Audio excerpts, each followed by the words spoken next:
Hello and I welcome you to Vigyan recharge. 2016 Maharashtra राज्य सरकार को धारा 144 लगानी पड़ी, नहीं तो पानी के लिए मार काट मच जाती। इसके बाद पूरे शहर को 40 लाख लीटर पानी ट्रेन से भेजा गया। 2019 चेन्नई, भारत के अपने आईटी हब में होटल बंद हो गए, हॉस्पिटल्स में पानी खत्म हो गया, बीमार लोगों की सर्जरी पोस्टपोन्ड करनी पड़ गई और लोग घर छोड़कर भागने पर मजबूर हो गए। केप टाउन साउथ अफ्रीका का सबसे खूबसूरत शहर, tourism hub, mountains, beaches, modern infrastructure. उसी केप टाउन में 2018 में पानी की रखवाली के लिए मिलिट्री डिप्लॉय करनी पड़ गई। आदेश बिल्कुल साफ था, अगर पानी के लिए कोई दंगा करे तो गोली मार दो। हर इंसान को 25 लीटर पर डे पानी मिलता था। अब इसमें नहा लो, खा लो, धो लो, जो करना है इसमें कर लो। वो तो भला हो बारिश का कि पूरी तरह से पानी खत्म होने से पहले वहाँ बारिश आ गई। पर बारिश हर बार मेहरबान नहीं होगी। नीति आयोग की रिपोर्ट में भारत के 21 शहरों का पानी पूरी तरह से सूखने वाला है। क्या दिल्ली, क्या बेंगलोर, क्या हैदराबाद, सबके सब खतरे का निशान पार कर चुके हैं। अगर कुछ नहीं करा तो भारत का जल संकट 2035 तक सबसे बड़ी नेशनल इमरजेंसी बन जाएगा। कैसे? आइए जरा खुल के बात करते हैं। धरती की कुल आबादी है 830 करोड़। मैं सिर्फ इंसानों की बात कर रहा हूं और धरती पर पानी है 1.386 बिलियन क्यूबिक किलोमीटर, जिसका मात्र 0.007% ही इस्तेमाल करने लायक है। यानी अगर धरती का पूरा पानी एक बाल्टी के बराबर है तो 830 करोड़ लोगों के लिए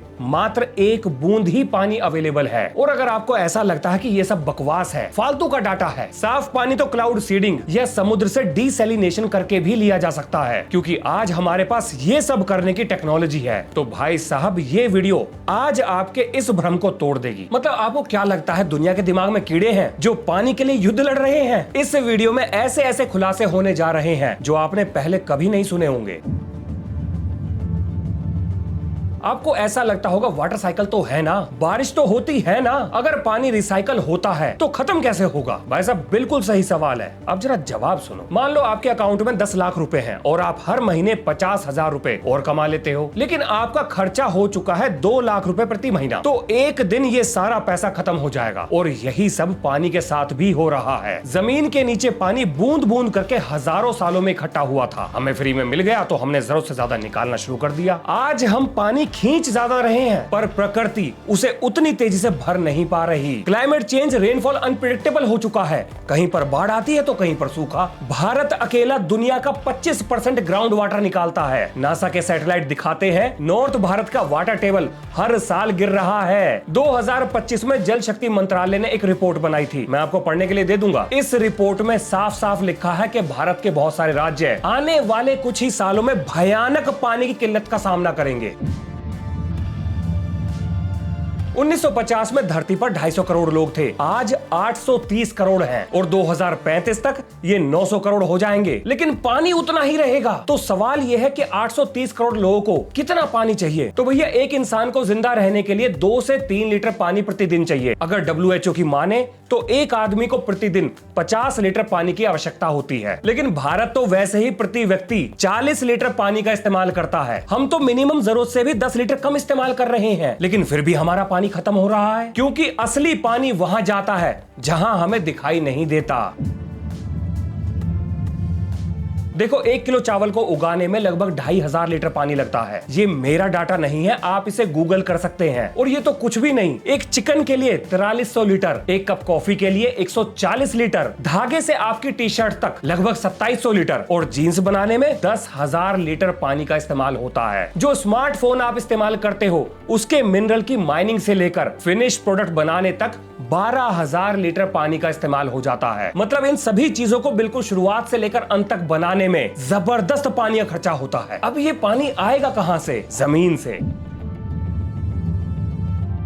भारत जहां पर 1960 में फूड को इंपोर्ट करता था, 1980 में पूरी तरह से आत्मनिर्भर हो गया, क्योंकि अच्छे बीज आए, फर्टिलाइजर आए, केमिकल्स आए। लेकिन जब खेती बढ़ी तो उसके लिए पानी की जरूरत भी बढ़ गई। पंजाब को भारत का ब्रेड बास्केट और ग्रीन रेवोल्यूशन का पोस्टर चाइल्ड कहा जाता है। 1970 में पंजाब का वाटर टेबल 10 से 15 फीट पर था और आज 200 से 300 फीट पर पहुंच चुका है। मतलब 50 साल के अंदर 10 फीट से लेकर पानी 300 फीट हमने पहुंचा दिया। लेकिन कैसे? क्योंकि भाई साहब, पंजाब में चावल उगाया जाता है, है जो पंजाब की नेचुरल क्रॉप है ही नहीं, पर सरकार चावल पर एमएसपी देती है, यानी गारंटीड खरीद। तो किसान चावल क्यों ना उगाए? पंजाब को छोड़ो, अगर भारत का किसान ये सब ना करे तो उसके अपने बच्चे भूखे मरेंगे। हमारे देश में किसानों की हालत किसी से छुपी हुई नहीं है। आप ये हेडलाइन पढ़ो जरा, चाइना को पटककर भारत बना वर्ल्ड का नंबर 1 राइस प्रोड्यूसर। कितनी खुशी की बात है, क्या जबरदस्त खबर चला रखी है न्यूज चैनल ने। लेकिन सच तो आपको पता ही नहीं। देखो, चाइना को बहुत अच्छे से पता है कि चावल दुनिया का सबसे ज्यादा वाटर इंटेंसिव क्रॉप है, मतलब वाटर इंटेंसिव क्रॉप में से एक है। और चाइना ने अपने यहाँ पानी की बर्बादी को कम करने के लिए चावल की पैदावार को ही घटा दिया, क्योंकि चाइना को यह बात बहुत अच्छे से पता है कि वो चावल तो भारत जैसे देशों से खरीद सकता है, लेकिन अगर पानी खत्म हुआ तो वो कहां से आएगा? हमारी एक तरफ पॉपुलेशन बढ़ रही है और दूसरी तरफ हमारा पानी घट रहा है, और इनके बीच में है खेती जो दोनों का प्रेशर झेल रही है। अगर ये इक्वेशन सॉल्व नहीं हुई तो करोड़ों लोग भूख और प्यास से मारे जाएंगे।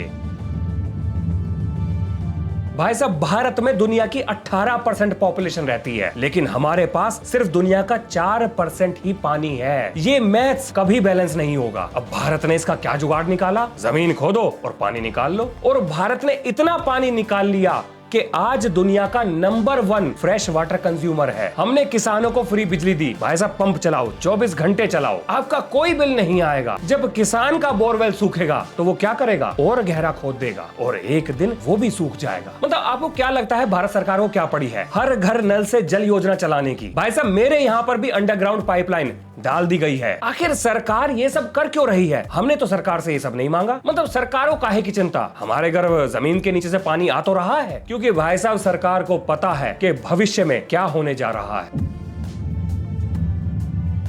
चंदेल और बुंदेला नाम के 2 राजा थे। उन्होंने बुंदेलखंड में हजारों तालाब खुदवा दिए जो आपस में जुड़े हुए थे। अब बारिश का पानी इन तालाबों में भरता था और ग्राउंड वाटर को रिचार्ज कर देता था। आधुनिक समय में इन तालाबों पर कब्जा करके, एनक्रोचमेंट करके, इन्हें पाट कर इमारतें खड़ी कर दी गई। वाटर सिस्टम कोलैप्स कर गया और बुंदेलखंड का ग्राउंड वाटर खत्म हो गया। आज गर्मी में गांव के गांव खाली हो जाते हैं। लोग दिल्ली, मुंबई जैसी जगहों पर जाकर मजदूरी करने चले जाते हैं। एक समय पर दूर से पानी लाने के लिए लोग शादियां करते थे। बच्चियां स्कूल नहीं जाती हैं क्योंकि उन्हें माँ के साथ पानी लेने जाना है। पानी ज्यादा जरूरी है, एजुकेशन से जरूरी है। अब अगर एजुकेशन नहीं तो इनकम नहीं, और अगर इनकम नहीं तो वही जनरेशनल पॉवर्टी का साइकिल चलता रहेगा। अब केप टाउन हेडलाइन बना क्योंकि मॉडर्न सिटी था, चेन्नई बना क्योंकि भारत का आईटी हब था, लेकिन बुंदेलखंड उसे कौन जानता है? वहाँ कोई कैमरा नहीं क्योंकि गरीब लोग रहते हैं। आप पैटर्न को ध्यान से देखो, केप टाउन से लेकर बुंदेलखंड, जहाँ पर भी पानी खत्म हुआ लोग भागे, इकोनॉमी कोलैप्स कर गई।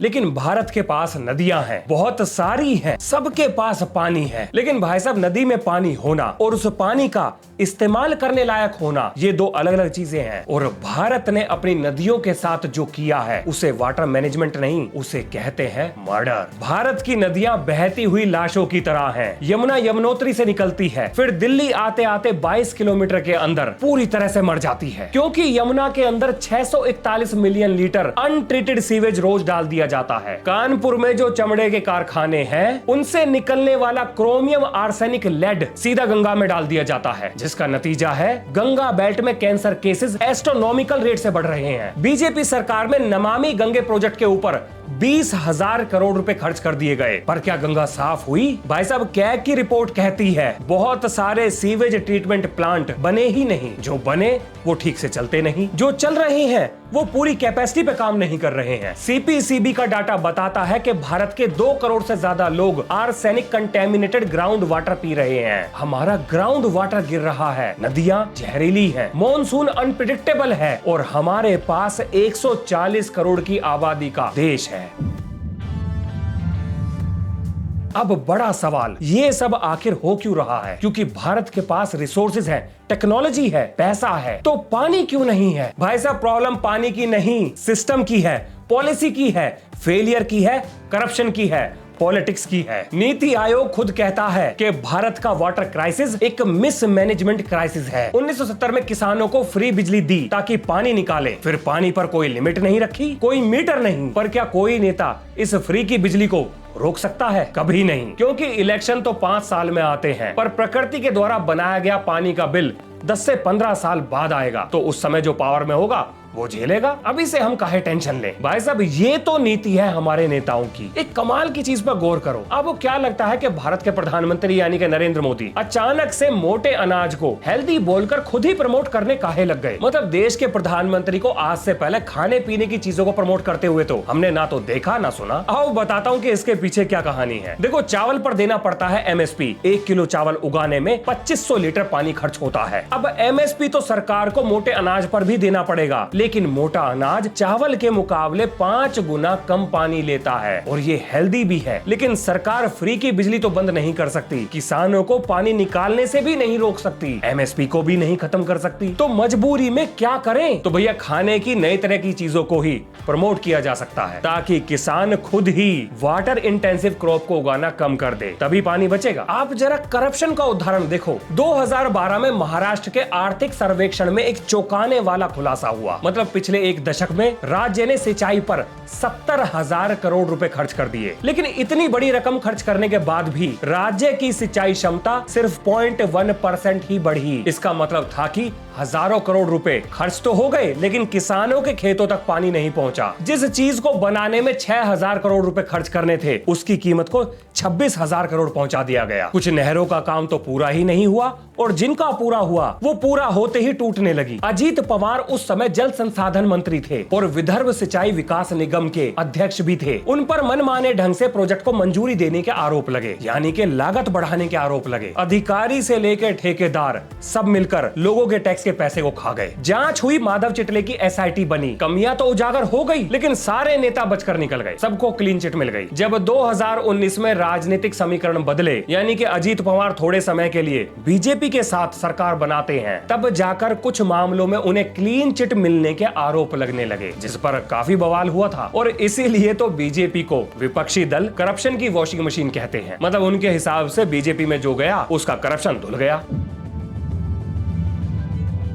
भाई साहब, भारत में पैकेज ड्रिंकिंग वाटर की इंडस्ट्री 25,000 करोड़ की है। 1 लीटर की बोतल 20 रुपए में बिकती है, जिसको बनाने का खर्चा 1 से 2 रुपए पड़ता है। मतलब दुनिया में कौन सा ऐसा प्रोडक्ट है जो इतने मार्कअप पर बिकता है? तो वो है ड्रग्स और पानी। और ये पानी आता कहां से है? ग्राउंड वाटर से, जो धीरे धीरे खत्म हो रहा है। केरला में कोको कोला की प्लांची मादा फैक्ट्री में इतना ज्यादा ग्राउंड वाटर निकाला गया कि आसपास के कुएं सूख गए, पीने के पानी का रंग बदल गया, लोगों की फसल सूखने लगी और कंपनी ने प्लांट से निकलने वाले कचरे को किसानों को खाद बताकर बेच दिया। लेकिन जब जांच हुई तो पता लगा कि उसमें कैडमियम, लेड और आर्सेनिक जैसे हैवी मेटल थे। 2026 में भी वो लोग आज भी मुआवजे के लिए अदालतों के चक्कर लगा रहे हैं। ये तो हमारे देश की न्याय व्यवस्था है।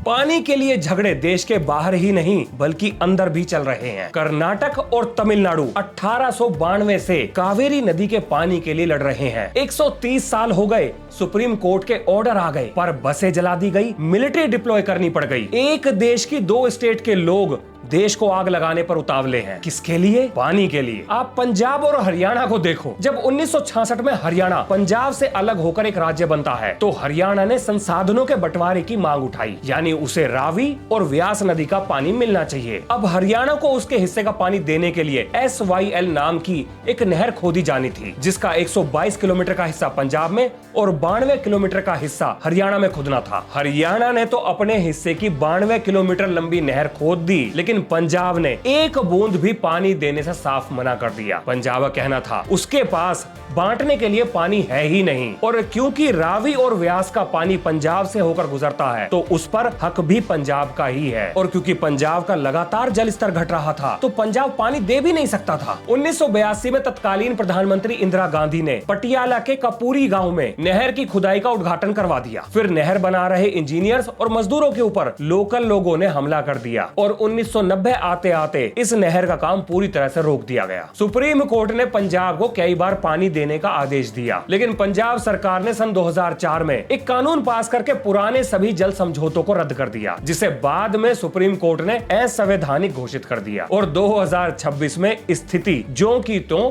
बनी हुई है। भारत के संविधान में पानी स्टेट मैटर है, सेंटर चाह कर भी उसमें दखल नहीं दे सकता। अगर सेंटर पॉलिसी बना भी दे तो उन्हें लागू करने का अधिकार स्टेट के पास है। अगर अगर स्टेट पॉलिसी को लागू नहीं करेगा तो कुछ भी नहीं होगा। और भारत की स्टेट क्या करती है? अपने वोट बैंक के हिसाब से पानी डिस्ट्रीब्यूट करती है। अगर कर्नाटक के सीएम तमिलनाडु को पानी छोड़े तो उनके अपने किसान नाराज हो जाएंगे, अगर ना छोड़े तो कंटेम्प्ट ऑफ सुप्रीम कोर्ट हो जाएगा। अगर कोई भी डिसीजन ले तो वोट तो जाएंगे। इससे अच्छा कोई डिसीजन ले ही क्यों, ऐसे ही रहने दो। इसीलिए पंजाब 40 साल से एक नहर नहीं खोद पाया, क्योंकि ये कदम पंजाब के किसी भी सीएम के लिए पॉलिटिकल सुसाइड होता। भारत में पानी का कोई ओनर नहीं, सब यूज करते हैं, because everyone owns the problem, nobody owns the solution. आज ये झगड़ा राजनीतिक है, लेकिन अगर कल को पानी और कम हुआ तो ये हिंसक हो जाएगा। Egypt, Ethiopia, Turkey, Iran, Syria, Bharat, Pakistan सबके सब पानी के लिए लड़ रहे हैं। अपने देश की सुरक्षा और अखंडता बनाए रखने के लिए हमें पानी को सुरक्षित करना ही होगा, क्योंकि पानी से सिर्फ खाना ही नहीं उगाया जाता, पानी से पैसा भी कमाया जाता है। 1 टन स्टील बनाने में लगभग 3 लाख लीटर पानी का इस्तेमाल होता है। भारत दुनिया का दूसरा सबसे बड़ा स्टील प्रोड्यूसर है। 1 टन कपड़े को डाई करने में लगभग 2 लाख लीटर पानी का इस्तेमाल होता है। फार्मा ले लो, दवाई बनाने के लिए अल्ट्रा प्योर पानी की जरूरत पड़ती है। भारत फार्मेसी ऑफ वर्ल्ड है, दुनिया भर के लिए दवाइयों का हब है। अगर पानी गया तो दवाइयां भी जाएंगी। ऑटोमोबाइल, सीमेंट, पेपर, केमिकल, आप कुछ भी लो, हर इंडस्ट्री को चलाने के लिए पानी की जरूरत है। बिना पानी के एक फैक्ट्री एक दिन भी नहीं चल पाएगी। भाई साहब, पानी है तो इकोनॉमी है, जीडीपी है, जॉब्स है और एक्सपोर्ट है। पानी नहीं तो इनमें से कुछ भी नहीं। आप बिजली पर चलो, दुनिया के हर पावर प्लांट को चलाने के लिए पानी चाहिए। थर्मल पावर प्लांट में कूलिंग टावर को ठंडा रखने के लिए पानी चाहिए। न्यूक्लियर पावर प्लांट में रिएक्टर की कूलिंग के लिए पानी चाहिए। और हाइड्रो पावर प्लांट में तो बिना पानी के टरबाइन नहीं घूमेगी। यहाँ तक कि सोलर पैनल और विंड टरबाइन के ब्लेड बनाने के लिए भी हमें पानी चाहिए। और 21वीं सदी की टेक्नोलॉजी तो और भी ज्यादा प्यासी है। चैट जीपीटी, जेमिनी, क्लॉड, हर कन्वर्सेशन के पीछे एक डाटा सेंटर चल रहा है। सर्वर इतने ज्यादा गर्म होते हैं कि पानी से ठंडे करने पड़ते हैं। एआई की वजह से माइक्रोसॉफ्ट की सालाना पानी की खपत 34% तक बढ़ चुकी है। जीपीटी के हर कन्वर्सेशन में लगभग 500 मिलीलीटर पानी का इस्तेमाल होता है और रोज लाखों सवाल, करोड़ों सवाल पूछे जाते हैं। इलेक्ट्रिक व्हीकल्स, फोन्स, लैपटॉप सबके सब लिथियम बैटरीज पर चल रहे हैं और 1 टन लिथियम निकालने के लिए 20 लाख लीटर पानी का इस्तेमाल होता है। चिली के एटाकामा डेजर्ट में माइनिंग कंपनीज ने वाटर टेबल को 65% नीचे गिरा दिया। वहां के लोगों का पानी खत्म हो गया। अब उनके पास पैसे तो हैं, लेकिन खरीदने के लिए पानी नहीं है। आपके फोन की चिप बनाने में 30 से 40 लीटर अल्ट्रा प्योर पानी लगता है। TSMC, ताइवान की कंपनी, दुनिया की 60% से ज्यादा चिप्स बनाती है। अब 2021 में वहां सूखा आया तो ताइवान की सरकार ने वहां के किसानों की खेत में सिंचाई बंद करवा दी ताकि चिप बनाने वाली फैक्ट्री को पानी मिल सके। और जब चिप की सप्लाई घटी तो क्या प्लेन, क्या कार्स, क्या डिफेंस इक्विपमेंट, क्या कंप्यूटर, क्या लैपटॉप, सबकी प्रोडक्शन रुक गई। अरबों डॉलर का नुकसान हुआ क्योंकि ताइवान नाम के एक टापू पर बारिश नहीं हुई थी। अब पानी नहीं तो चिप नहीं, फोन नहीं, कार नहीं, फैक्ट्री नहीं तो इकोनॉमी भी नहीं। देखो, 20वीं सदी की सबसे जरूरी चीज थी तेल। मिडिल ईस्ट की पूरी जियोपॉलिटिक्स तेल के चारों तरफ घूमती है। अब जरा एक सिंपल सा सवाल सोचो, अगर तेल खत्म हो गया तो क्या होगा? भाई साहब, अल्टरनेटिव है। सोलर हो गया, विंड हो गया, न्यूक्लियर हो गया या इलेक्ट्रिक हो गया। मुश्किल तो होगा लेकिन सिविलाइजेशन सरवाइव कर जाएगा। अब यहीं पर दूसरा सवाल सोचो, अगर पानी खत्म हो गया तो क्या होगा? ऑयल एक लग्जरी था, पानी सर्वाइवल के लिए जरूरी है। और जो चीज सर्वाइवल के लिए जरूरी है वो ऑटोमेटिकली नेशनल सिक्योरिटी से जुड़ जाती है। पानी ने एक पूरे देश को कैसे बर्बाद किया, जरा ये सुनो। 2006 से 10 के बीच में सीरिया ने अपने इतिहास के सबसे भयानक सूखे का सामना किया। ठीक इसी समय जब सीरिया को पानी की सबसे ज्यादा जरूरत थी तो तुर्की ने बांधों की मदद से सीरिया का पानी रोक दिया। लगभग 15 लाख किसान अपनी जमीन छोड़कर शहरों की तरफ पलायन करने के लिए मजबूर हो गए। इसके बाद बेरोजगारी और भुखमरी ने लोगों को सरकार के खिलाफ खड़ा कर दिया। जो लोग सरकार से नाराज थे उन्हें ISIS ने एक स्थिर जीवन का सपना दिखाया जहां पानी जैसी बुनियादी जरूरतें पूरी होती थी। अगर तुर्की ने सीरिया का पानी ना रोका होता तो स्थिति कभी भी इतनी भयानक नहीं होती। तुर्की की टोटी बंद करने की नीति और कुदरती सूखे ने सन 2006 में सीरिया की खेती कमर तोड़ कर रख दी। अब ISIS के पैदा होने का यह अकेला कारण नहीं था, लेकिन ये भी एक मुख्य कारणों में से एक था। यानी पानी एक देश के खिलाफ हथियार की तरह इस्तेमाल हो सकता है। और मैं अकेला नहीं हूं जो ये सब सोच रहा हूं। सन 2004 में अमेरिकन मिलिट्री और पेंटागन की एक रिपोर्ट लीक हो गई थी जिसमें बिल्कुल साफ साफ लिखा है कि भविष्य में पानी की कमी से जो संकट पैदा होंगे वो दुनिया के लिए आतंकवाद से भी ज्यादा बड़ा खतरा बनेंगे। तेल के बिना तो सिर्फ गाड़ी रुकेगी, लेकिन पानी के बिना तो जीवन ही रुक जाएगा। और ये सब देखते हुए एक देश 20 साल पहले ही इन सब की तैयारी कर चुका है, और वो है चाइना। 1950 में चाइना ने तिब्बत को कब्जा लिया। दुनिया ने सोचा कि ये चाइना का पॉलिटिकल मूव है, उसे जमीन की भूख है, ये उसकी एक्सपेंशन की नीति है। पर किसी ने वो एंगल नहीं सोचा जो अब सोच रहे हैं। भाई साहब, तिब्बत को एशिया का वाटर टावर कहा जाता है, दुनिया का थर्ड पोल कहा जाता है। मतलब एंटार्क्टिका और आर्टिक के बाद सबसे ज्यादा फ्रेश वाटर तिब्बत के पहाड़ों में ही मौजूद है। इसी से तो ब्रह्मपुत्र निकलती है, जो भारत और बांग्लादेश की लाइफलाइन है। इससे निकलने वाली Mekong Vietnam, Laos, Cambodia, Thailand, पूरे साउथ ईस्ट एशिया को पानी देती है। इंडस नदी भारत और पाकिस्तान को पानी देती है। प्रैक्टिकली एशिया की हर नदी तिब्बत से होकर निकलती है। और आज तिब्बत पर कंट्रोल किसका है? चाइना का। चाइना ने अपने देश में 98,000 से ज्यादा डैम्स बनाए। दोबारा सुनिए, 98,000। अमेरिका ने कितने बनाए? 9,000। और भारत ने लगभग 5,000 के आसपास। चाइना ब्रह्मपुत्र के ऊपर एक मेगा डैम प्रोजेक्ट प्लान कर रहा है। अब इसका भारत के लिए क्या मतलब है,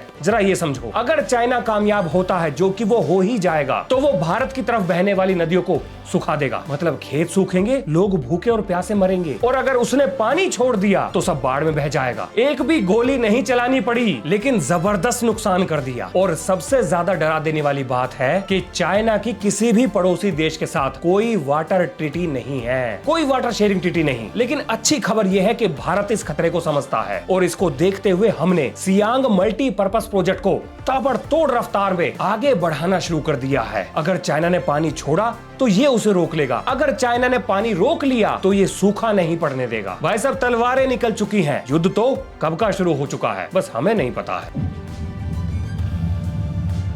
अब आप में से कुछ लोग सोच रहे होंगे कि भाई रुक जा, पानी खत्म, क्या हल्ला मचा रखा है। हमने आर्टिफिशियल रेन बना रखी है, जिसे क्लाउड सीडिंग कहते हैं। मतलब केमिकल स्प्रे करो और बारिश आ जाएगी। और डिसैलिनेशन भी तो होता है, हम समुद्र के पानी से नमक को निकालकर उसे पीने लायक बना लेंगे। मतलब प्रॉब्लम खत्म, केस क्लोज्ड, वीडियो बंद कर और घर जा, हमें फालतू में न डरा। अगर आपको ये लगता है तो आओ आपकी इस गलतफहमी को दूर कर देता हूँ। देखो, क्लाउड सीडिंग का कॉन्सेप्ट बिल्कुल सिंपल है। सिल्वर आयोडाइड या ड्राई आइस को बादलों के बीच में छोड़ो, अब मॉइस्चर के पार्टिकल इसके चारों तरफ कंडेंस होंगे और बारिश हो जाएगी। अब ये सुनने में तो ऐसा लगता है कि भाई साहब क्या कमाल की चीज है, रिमोट कंट्रोल वाली बारिश, यानी गॉड मोड। पर ये सच नहीं है। आप पहली समस्या सुनो। भाई साहब, क्लाउड सीडिंग कब काम करता है? जब आसमान में बादल हो। अगर आसमान साफ है, बादल नहीं है, तो आप किस पर स्प्रे करोगे और क्या स्प्रे करोगे? सूखा तो तब आता है जब बादल नहीं आते। मतलब क्लाउड सीडिंग तभी काम कर सकता है अगर बादल मौजूद हो तो। पर मान लो कि बादल भी है, तो आप क्लाउड सीडिंग से सिर्फ 10 से 12% या हद से हद 20% ज्यादा पानी निचोड़ सकते हो। क्लाउड सीडिंग कोई नया पानी नहीं बनाता, ये बादलों के अंदर मौजूद पानी को, जो बरसने वाला पानी है, बस उसकी मात्रा को थोड़ा बढ़ा देता है। लेकिन यहीं से दूसरी समस्या पैदा होती है। आप अगर यहां पानी बरसाओगे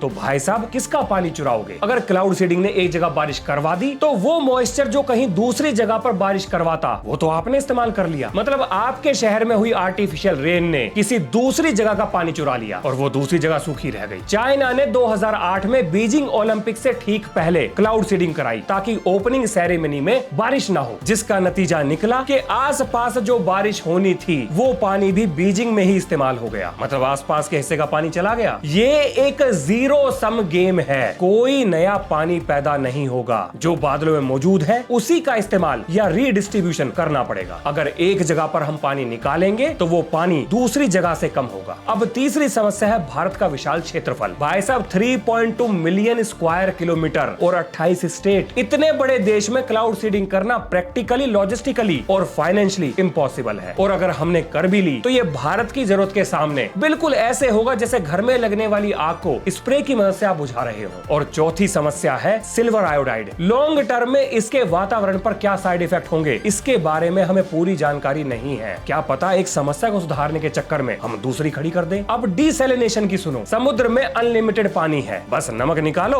और पानी को पीने लायक बना लो। इजराइल का 80% पानी ऐसे ही आता है। हमारे तो तीनों तरफ समुद्र है। भाई साहब पहली समस्या तो यह है कि डिसैलिनेशन दुनिया का सबसे महंगा प्रोसेस है, सबसे महंगा वाटर ट्रीटमेंट प्रोसेस है। चेन्नई में में भारत का सबसे बड़ा डिसैलिनेशन प्लांट है, जिसकी क्षमता 100 मिलियन लीटर पर डे है, पर चेन्नई की अकेली जरूरत 1200 मिलियन लीटर पर डे की है। इतना बड़ा प्लांट पूरे शहर की 8% नीड को भी पूरा नहीं कर सकता, और एक प्लांट की कीमत हजारों करोड़ में है। हम अपनी जीडीपी का सारा पैसा भी खर्च कर दें तो भी पूरे देश की प्यास को नहीं बुझा सकते। ये इजराइल के लिए संभव है, छोटा देश है, कम जनसंख्या है, हायर पर कैपिटा इनकम है। सऊदी अरेबिया के पास भी पैसा है और जनसंख्या भी कम है, मतलब 2-3 करोड़ लोगों की प्यास तो बुझाई जा सकती है, लेकिन हम 150 करोड़ होने वाले हैं। ये सब करना हमारे लिए संभव नहीं। इन प्लांट्स को चलाने के लिए जो बिजली चाहिए वो कहां से आएगी? हमारे देश का ग्रिड सिस्टम तो वैसे ही गर्मी में हाफता है। और भैया तीसरी समस्या है डिसैलिनेशन से निकलने वाला ब्राइन, यानी वो खारा पानी जो समुद्र के पानी से 1.5 से 2 गुना ज्यादा नमकीन है। इसमें केमिकल्स हैं, इसे आप कहां फेंकोगे? अगर वापस समुद्र में छोड़ोगे, मरीन इकोसिस्टम तबाह, समुद्र में रहने वाले जीव जंतु मरेंगे। इससे भारत की फिशिंग इंडस्ट्री कोलैप्स कर जाएगी। हम एक समस्या को सुधारने के चक्कर में दूसरी पैदा कर देंगे। अब चौथी समस्या है कि डिसैलिनेशन कोस्टल सिटीज में तो पॉसिबल है, लेकिन पंजाब, हरियाणा, राजस्थान, बुंदेलखंड और मध्य प्रदेश समुद्र से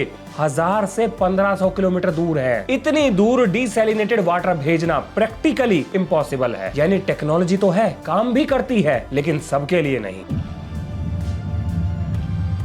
देखो, सबसे पहला है चाइना से डील। आसान बिल्कुल नहीं है, हम चाइना को मजबूर भी नहीं कर सकते, पर इस पूरे खेल को कंट्रोल जरूर कर सकते हैं। हमें नॉर्थ ईस्ट में मैसिव वाटर रिजर्वियर बनाने होंगे जो 6 महीने का बैकअप तैयार रखे, और इसरो से dedicated water intelligence, real time data, China के डैम की मॉनिटरिंग, और वियतनाम, कंबोडिया, थाईलैंड के साथ मिलकर वाटर अलायंस बनाना पड़ेगा। जब ये कलेक्टिव डिप्लोमेटिक प्रेशर चाइना के ऊपर बनेगा, मतलब अगर चाइना की तरफ से ट्रांसपेरेंसी नहीं तो ट्रेड टर्म्स बदलेंगे, तब जाकर चाइना हमारी बात सुनेगा और हमें अपने डैम्स का डाटा देगा। अब ये तो हो गया शॉर्ट टर्म प्लान, लेकिन लॉन्ग टर्म में हमें नॉर्थ ईस्ट के ऊपर बारिश को हार्वेस्ट करना पड़ेगा। ब्रह्मपुत्र के ऊपर से निर्भरता को जल्दी घटाना पड़ेगा। और भाई साहब, ग्राउंड वाटर यानी कि फ्री का मेला बंद करो। किस फसल के लिए कितना पानी और कब दिया जाना चाहिए, इसके लिए जगह जगह जाकर किसानों को जागरूक करो। कैंप लगाओ, अभियान चलाओ, जैसे पल्स पोलियो के लिए चलाया था। इसके साथ साथ जमीन से निकाले जाने वाले पानी की मीटरिंग करो। हर बोरवेल के ऊपर मीटर लगाओ। अगर कोई किसान जरूरत से ज्यादा पानी निकाले तो उसे कोई पेनल्टी मत दो, लेकिन उसकी फसल से एमएसपी ले लो। भाई साहब, कड़वी गोली तो खानी पड़ेगी, लेकिन प्यास से मरने से बच जाएंगे। हमें रेन वाटर हार्वेस्टिंग को मैंडेटरी बना देना चाहिए, मतलब लोगों के घरों में हार्वेस्टिंग मीटर लगाओ। जितना पानी हार्वेस्ट होगा उतना पानी लोगों को फ्री दो। भाई साहब, कोई पानी बचाए तो इंसेंटिव दो,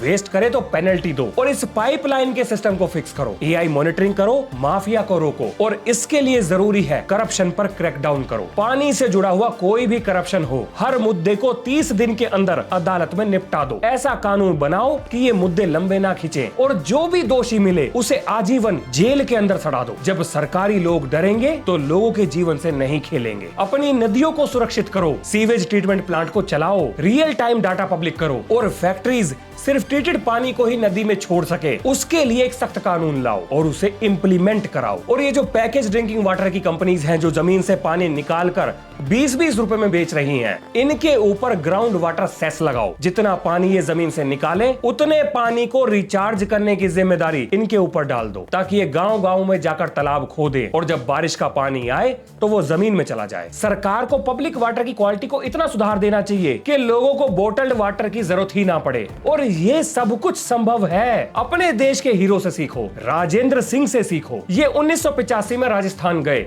झोड़ खोदे, यानी जमीन में गहरे गहरे तालाब खोदे, लोगों को जागरूक किया, लोग अपने आप ही जुड़ते चले गए। आज 1000 से ज्यादा गांव में झोड़ सिस्टम है और 5 साल से सूखी नदियां भी पानी से भर गई हैं। इस काम को करने में करोड़ों रुपए खर्च नहीं हुए। भाई साहब, तेल के लिए दुनिया ने जंगें लड़ी, सरकारें गिराई, देश तोड़े, लेकिन पानी तो तेल से भी ज्यादा जरूरी है और ये खत्म हो रहा है। चाइना समझ गया है, उसने तिब्बत ले लिया, और हम आज भी गंगा में सीवेज डाल रहे हैं और फिर माफी मांग रहे हैं। हम आज भी फ्री की बिजली के चक्कर में वोट करते हैं। अब सवाल ये नहीं कि पानी खत्म होगा, सवाल ये है कि जब खत्म होगा तब क्या होगा। क्या हम तैयार हैं? क्योंकि जिस दिन एक आदमी के घर में पीने का पानी नहीं होगा, उस दिन उस आदमी को संविधान, इकोनॉमी, बॉर्डर सिक्योरिटी, इन चीजों से कोई मतलब नहीं होगा। वो बस एक चीज के लिए लड़ेगा और वो है एक गिलास पानी। देखो, मेरे लिए ना कोई पॉलिटिकल पार्टी पहले आती है, ना धर्म, ना जाति। आप मुझे जिस चश्मे से देखना चाहो देख सकते हो। मैं कोई इन्फ्लुएंसर नहीं हूँ। मैं यहाँ आपको कन्विंस करने के लिए भी नहीं बैठा हूँ। मैं तो एक साधारण सा आदमी हूँ, पेशे से एक टीचर हूँ जो बस अपने देश से प्यार करता है। कोई फर्क नहीं पड़ता कि मैं रहूँ ना रहूँ, पर मेरा देश रहना चाहिए। अब ये सब सुनने के बाद आपको मुझे जिसका एजेंट कहना है आप कह लो। Your most welcome. भैया मैं तो ना सुधरने वाला। अब जिस काम को मैं कर सकता हूँ